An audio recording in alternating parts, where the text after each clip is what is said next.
Nous allons dans ce nouveau tuto C++ parler de la notion de fonction inline. Avant de rentrer dans ce concept, j'aimerais préalablement faire quelques petits rappels au niveau du langage C. Pour ce faire, reprenons notre atelier de développement et nous allons y rajouter un nouveau projet C++. Nous l'appellerons 04 inline functions, pourquoi pas. C'est un projet C++. Très bien. De manière similaire à ce que nous avions fait sur les projets précédents, je vous propose aussi de revenir au niveau des propriétés de notre projet, d'aller dans la section C++ Build, et plus précisément au niveau de l'onglet Behavior, de cocher la case Build on Resource Save. Cela nous permettra d'automatiser la compilation de notre programme à chaque fois qu'il y aura une sauvegarde. N'oubliez pas qu'il y a un petit bug et que si vous voulez voir apparaître le dossier des binaires, il est nécessaire de faire un refresh le premier coup. Très bien.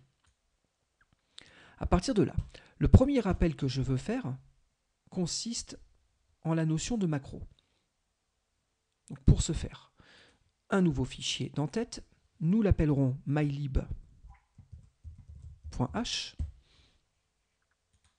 On imagine qu'on va ici définir une librairie avec un certain nombre de nouvelles fonctionnalités. Néanmoins, ce que je veux, c'est une nouvelle macro. Cette macro, donc, elle va être paramétrée et acceptera donc deux paramètres A et B. Et le corps de la macro, si A est inférieur à B, alors je retourne A. Sinon, je retourne B. Très bien. Alors, quel est l'intérêt de la macro paramétrée? Contrairement à une fonction, la macro sera remplacée par le préprocesseur par son corps. À chaque appel de mini, vous aurez ce corps-là qui sera injecté et donc du coup, cela nous permettra d'économiser quelques appels de fonction. Donc une macro paramétrée par rapport à une fonction normale permet d'obtenir, on va dire, un certain niveau d'optimisation. Très bien. Maintenant, ce que je vais faire, c'est qu'au niveau de mon fichier, je vais inclure ma nouvelle librairie. Et donc, je vais commencer à taper quelques lignes. Je vais commencer déjà, pourquoi pas, par déclarer une première variable entière, nous l'appellerons A, elle vaut 3. Je vais créer une deuxième variable B, elle vaudra 6. Et nous allons créer une dernière variable que nous allons appeler result et qui va récupérer le minimum de nos deux variables auquel on va ajouter la valeur 2.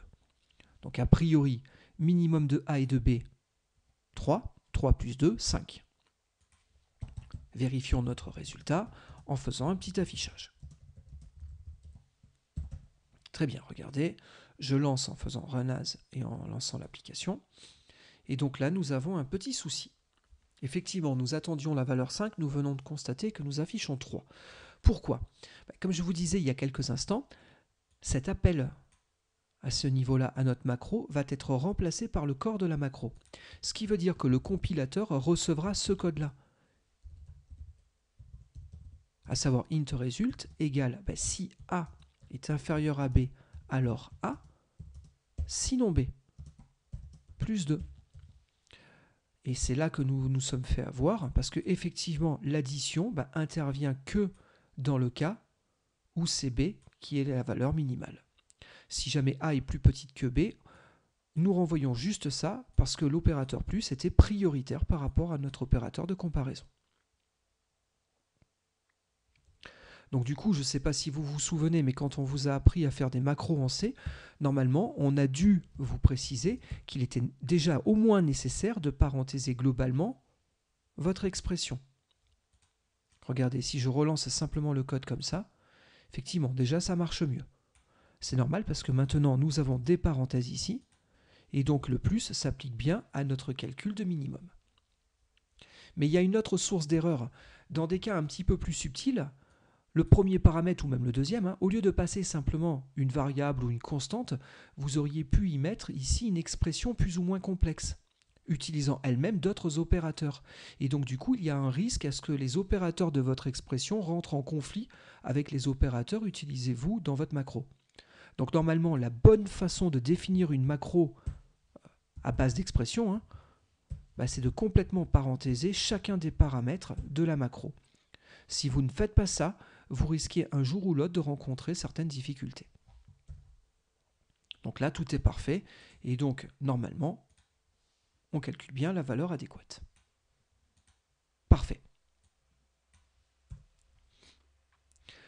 Le deuxième rappel sur lequel je voulais revenir est relatif à la notion de fonction. Regardez, au lieu d'utiliser une macro pour gagner quelques optimisations, je vais, pendant quelques instants, recoder une nouvelle fonction mini qui va elle-même faire le calcul du minimum. Et donc, alors bien entendu, A et B sont typés, bien entendu, et donc sont de type entier. Notre mini va retourner, toujours pareil, si A est inférieur à B, alors A, sinon B.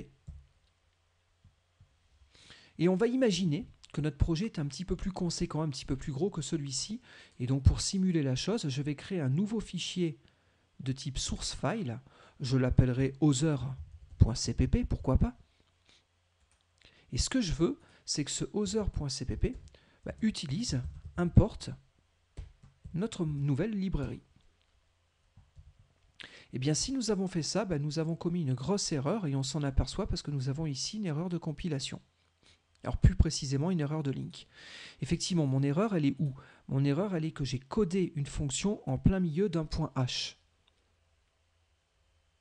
Pour rappel, on déclare une fonction dans un point H, mais normalement, on l'implémente dans un CPP. Alors, vous pourriez me dire, oui, mais là, au niveau de la macro, on avait mis les choses directement dans le fichier .h. C'est vrai, mais une macro n'est pas une fonction.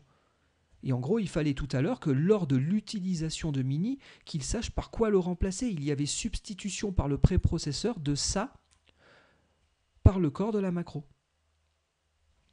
Par contre, là, on n'a pas une macro. Là, j'ai vraiment une fonction. Et le souci, c'est que cette fonction est utilisée par mes deux fichiers CPP.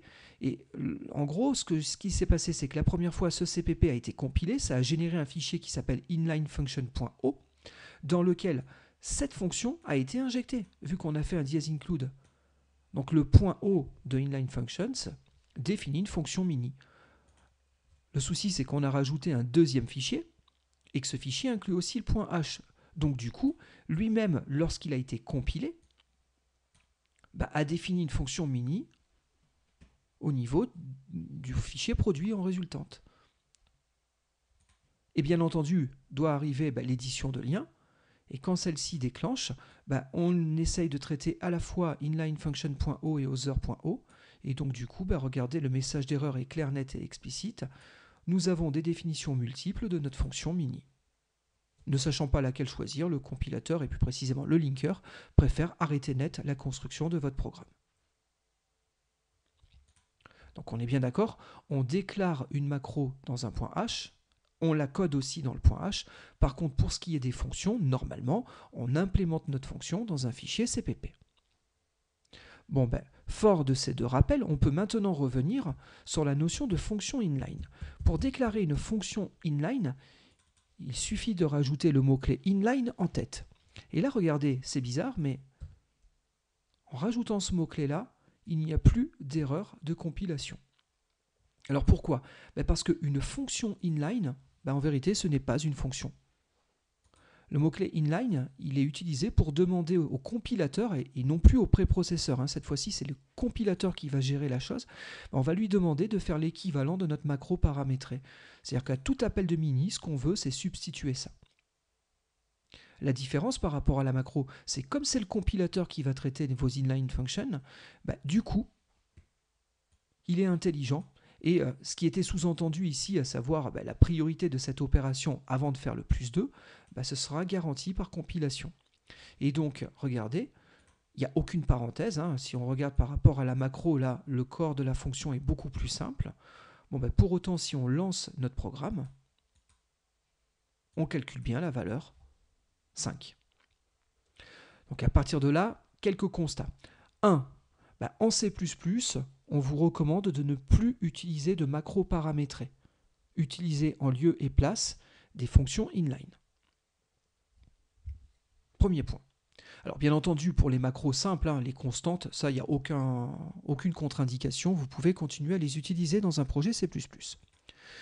Deuxième constat, si ça c'est l'équivalent d'un dsDefine, ça veut dire que le corps de cette fonction, comme il devra être injecté en lieu et place de chaque appel, devra être fourni dans un point H. Donc contrairement à une vraie fonction, une fonction inline est déclarée et implémentée dans un point H.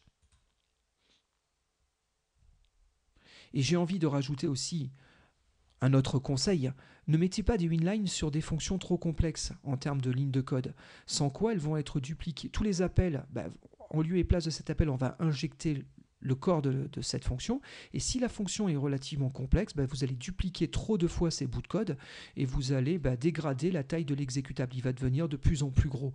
Ce n'est pas forcément une bonne solution d'inliner des grosses fonctions. Donc en général, on inline soit des fonctions de type, par exemple ici des calculs de minimum, de maximum, soit des petites méthodes quand on fait de l'objet, nous y reviendrons ultérieurement. Et à partir de là, pour clore ce débat, je rajouterai aussi qu'il y existe deux types de développeurs. Il y a ceux qui veulent tout contrôler, et notamment les optimisations. Ceux-là préféreront certainement utiliser le mot-clé inline, explicitement. Et puis il y a ceux qui se disent que de toute façon, aujourd'hui, les optimiseurs sont devenus plus intelligents qu'un humain, et qu'ils sauront mieux quoi faire en termes d'inlining. Et donc ces personnes-là préfèrent mettre des options sur la ligne de commande du compilateur pour demander à ce que le compilateur utilise son optimiseur et détermine lui-même les fonctions les plus propices à être inlinées. Personnellement, je suis d'avis de ce second groupe de personnes, à savoir les optimiseurs aujourd'hui font très très bien leur travail. Donc c'est vrai que j'ai de moins en moins tendance à moi-même explicitement utiliser le mot-clé inline. Bon, dans tous les cas, cela permet de gagner des optimisations. Très bien. Bon, je vous remercie de votre attention et puis je vous dis à très vite pour un nouveau tuto C++.